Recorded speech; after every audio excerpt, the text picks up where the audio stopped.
मागणी काय, आता हे जे काम सुरू झालेलं आहे हे आता विहिरीचे बांधकाम झालं आणि 25 मध्ये ही विहिरीचा सुरुवात झाली बांधकाम आणि ते चारही बाजून जे भोगदे पडलेले आहेत.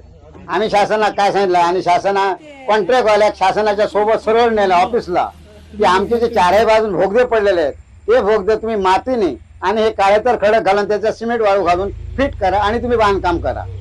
त्याच्यानंतर त्यांच्यानी थोड्या दिवसामध्ये आले, नुसतं फक्त रिंग घातल्याने तो रिंग पण मोडला.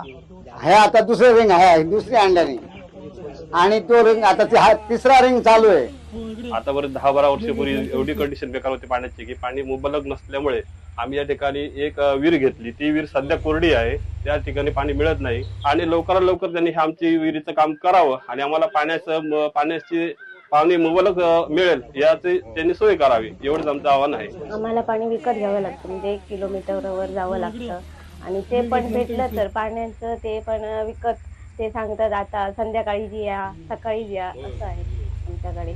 पाणी आम्ही दरवर्षी असं झालं. हे गेल्या वर्षीचं काम आहे तर पेंडिंगच आहे आणि म्हणजे मागणी केली सगळी प्रशासनाने, पण त्यांच्याकडे बीडीओ वगैरे त्यांच्याकडे पण आम्ही गेलो, पण त्यांच्यानी काही दखल घेतली नाही.